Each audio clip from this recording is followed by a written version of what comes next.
Let's go guys, with the plan and Roblox, as you can see, look at all the Roblox. Let's go, eat. Assalamualaikum warahmatullahi wabarakatuh. Perkenalkan, nama saya Siti Nuraliza. Saya dari kelas manajemen malam 2. Di sini saya akan mempresentasikan tentang pasar monopoli yang ada di Indonesia. Yang pertama, saya akan menjelaskan tentang pengertian pasar monopoli yang ada di Indonesia. Kata monopoli berasal dari bahasa Yunani, arti monos yang berarti satu dan polen artinya menjual. Pasar monopoli adalah salah satu bentuk pasar di mana sebuah penjual tunggal menguasai pasar atau monopolis berkuasa untuk menentukan harga dan tidak punya barang sejenis yang hampir sama. Pada pasar monopoli tidak terdapat barang lain yang sejenis dan tidak ada pesaing bagi sebuah perusahaan. Pasar ini menjadi bentuk interaksi antar permintaan dan penawaran, di mana hanya ada satu produsen yang berhadapan dengan banyak konsumen lainnya. Yang kedua, saya akan menjelaskan tentang ciri-ciri pasar monopoli. Yang pertama, itu industri satu perusahaan. Hanya ada satu perusahaan dalam industri tersebut. Itu sebabnya pasar monopoli disebut juga sebagai pasar dominasi. Karena itu, produk atau layanan dari perusahaan itu tidak bisa dibeli di tempat lain atau perusahaan lain. Pelanggan pun tak memiliki pilihan lain sehingga mereka harus membeli dan perusahaan monopoli tersebut. Pada akhirnya, satu-satunya perusahaan di Indonesia, diindustrikan ini bisa meraih keuntungan yang maksimal karena basis pelanggan yang sangat besar. Yang kedua, tidak memiliki barang pengganti yang mirip. Mengapa produk atau layanan dari perusahaan pasar monopoli tidak bisa dibeli dari tempat lain? Hal ini karena tidak ada barang pengganti yang mirip.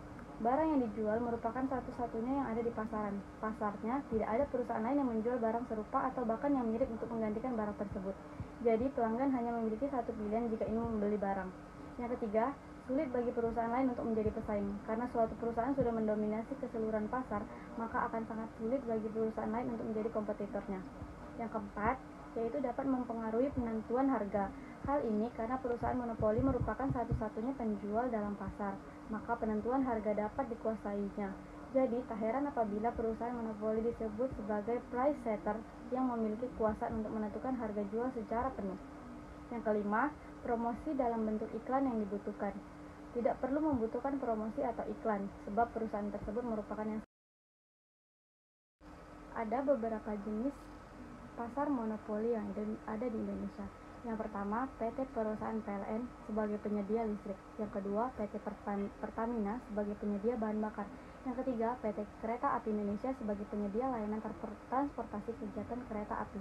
Yang keempat, ada Pelayaran Nasional Indonesia sebagai penyedia layanan transportasi laut baik di penumpang maupun barang. Yang kelima, ada Perusahaan Daerah Air Minum atau disebut dengan PDAM sebagai penyedia air bersih. Yang keenam, ada PT Pindad sebagai produsen yang menyediakan peralatan pertanahan. Berikutnya, saya akan menjelaskan tentang penyebab munculnya pasar monopoli. Pasar monopoli muncul karena pemusatan sumber daya ekonomi pada suatu pelaku usaha atau penjual. Pemusatan tersebut memicu penguasaan sarana produksi dan pemasaran terhadap barang atau jasa jenis tertentu. Selain itu, pasar monopoli dapat timbul karena telah ditetapkan oleh undang-undang. Pemerintahan dapat memberikan hak kepada suatu perusahaan untuk menjual suatu produk tertentu. Misalnya seperti PT Pos Indonesia yang diberi hak monopoli oleh pemerintah untuk menjual benda-benda pos dan sejenisnya. Selain itu, penggabungan dari berbagai perusahaan untuk menghimpun modal dalam jumlah besar guna memproduksi suatu barang dan dengan teknologi canggih dapat memicu timbulnya pasar monopoli. Pasar monopoli juga bisa hadir karena adanya hasil cipta atau karya seseorang yang diberikan kepada suatu perusahaan tertentu untuk diproduksi. Faktor terbentuknya pasar monopoli. Yang pertama, penguasaan bahan mentah, penguasaan teknik produksi tertentu, pemberian hak istimewa dari pemerintah atau misalnya hak paten, adanya lisensi atau pemberian izin kepada perusahaan tertentu yang ditunjuk, adanya monopoli yang diperoleh secara alamiah, memiliki modal yang besar karena penggabungan tertentu, memiliki prestasi dan keahlian yang tidak memiliki orang lain, adanya keterbatasan pasar. Ada 3 jenis pasar monopoli yang dapat kamu temui di Indonesia. Yang pertama, monopoli alamiah. Jenis monopoli alamiah ini terlahir dan tumbuh secara natural karena didukung oleh iklim dan lingkungan tertentu.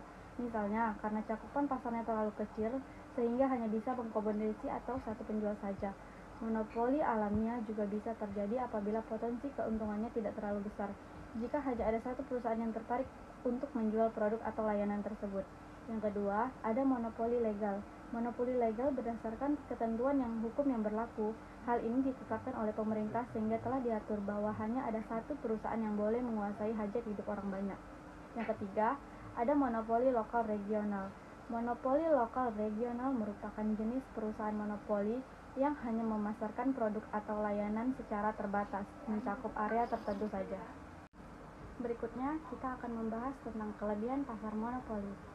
Dengan beberapa hak istimewanya yang dilindungi hukum dan tidak memiliki kompetitor, maka ada banyak keuntungan yang akan diperoleh oleh perusahaan monopoli, yaitu yang pertama, kebebasan menentukan harga.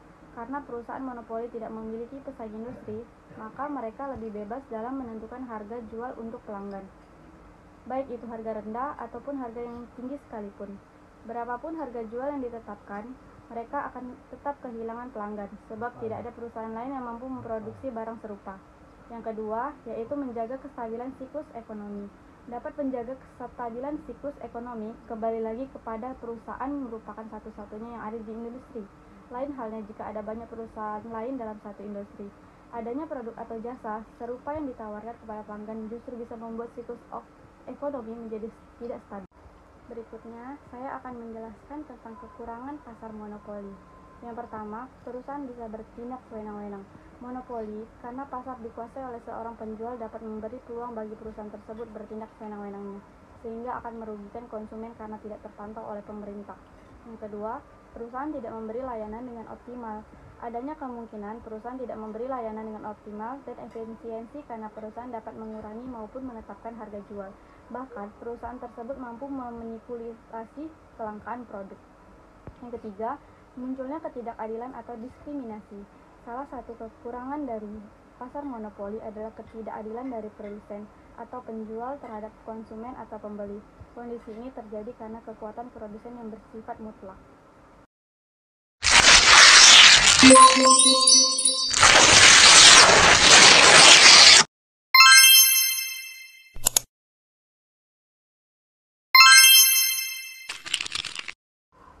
Demikianlah presentasi yang dapat saya sampaikan.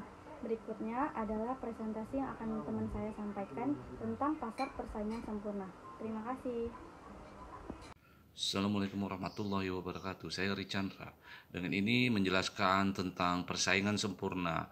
Di antaranya adalah KFC dan McDonald's serta Texas Fried Chicken. Kenapa mereka bersaing secara sempurna? Karena mereka mempunyai pangsa pasar sendiri walaupun produk mereka itu adalah ayam goreng. Produk sama, tetapi mereka punya keunggulan masing-masing dan persaingan mereka cukup sempurna kita lihat karena pasar itu ada di hampir di seluruh dunia. Mereka bermain cukup bagus dilihat beberapa negara-negara berkembang karena mereka tidak saling menjatuhkan satu sama lain. Maka dari itu persaingan itu yang sempurna seperti itu tidak saling menjatuhkan, tidak mencari negatif-negatif dari perusahaan-perusahaan satu dengan yang lainnya. Oke. Perusahaan yang berkembang seperti itu yang akan maju bertahan walaupun mereka bersaing menggunakan ayam goreng. Nah, dengan ini saya mengangkat tema McDonald karena di Tanjung Pinang ini belum ada McDonald. Ya, sekiranya Tanjung Pinang ini dibuka McDonald, maka saya meyakini McDonald itu akan bertahan seperti KFC. Walaupun mereka bersaing dengan produk-produk lokal yang ada ayam goreng lokal yang sejenis, tapi mereka tetap bertahan karena mereka selain menjual rasa, mereka juga menjual tempat kenyamanan serta membuat beberapa pelanggan itu betah duduk di tempat. Ya, memang kita itu harus melihat dari mereka. Apabila ada perusahaan-perusahaan lokal yang ingin bertahan dan berkembang dan yang ingin sekali go provinsi, dalam artian perusahaan lokal Tanjung Pinang yang baik, saya lanjutkan kembali. Sesuai produk itu saja, kita ngambil dari mereka, kita belajar dari mereka.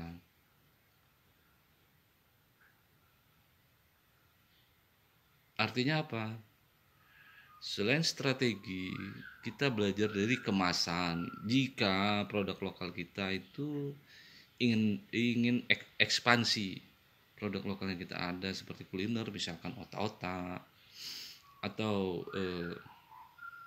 Tanjung Pinang ini, selain otak-otak yang produk-produk yang kerupuk, gonggong, bisa berekspansi, itu bisa melihat dari mencontoh dari mereka juga.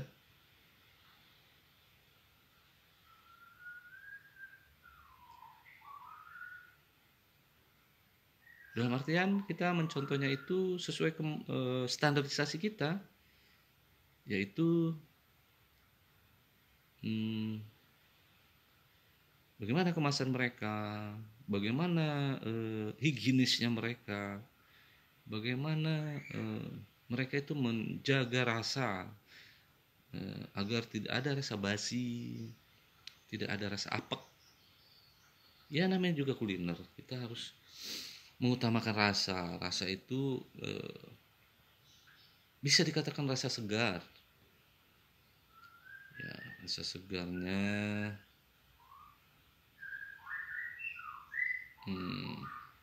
ya rasa segar lah. Misalkan otak-otak itu kan dia ada jangka harinya. Sekiranya udah di atas 3 hari mungkin kita jangan dijual lagi, kita simpan saja atau kita jadikan itu sebagai pakan ternak. Bisa seperti itu, pakan ternak. Atau nggak mungkin kita jadi olah menjadi makanan lagi.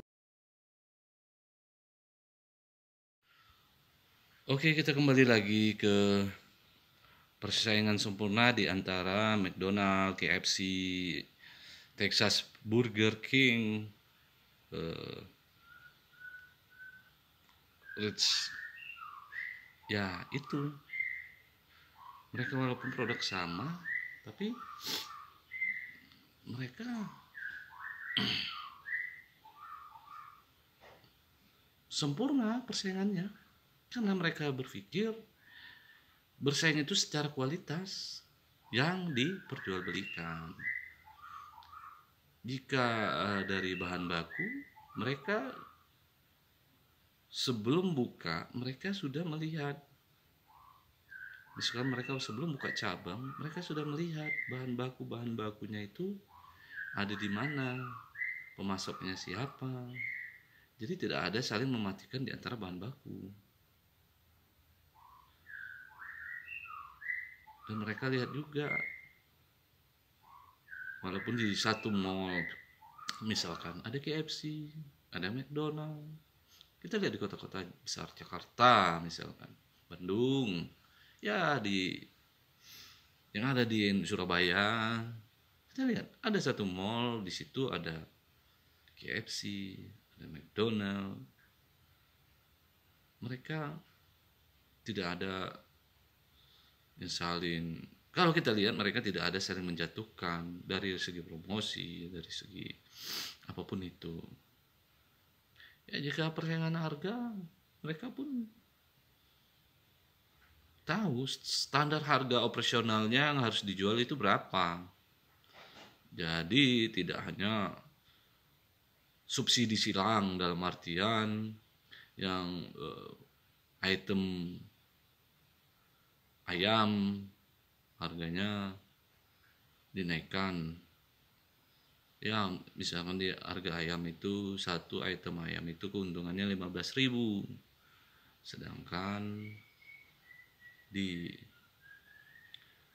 spaghetti misalkan, yang biaya produksinya sudah dilihat, sudah dihitung itu 10.000, tapi mereka per itemnya itu 10.000 untuk penyajiannya sekali ini penyajian, mereka jual 5.000. Itu tergantung dari mereka, apakah mereka mau subsidi silang seperti itu. Walaupun satu item rugi, tapi ada item-item yang naik.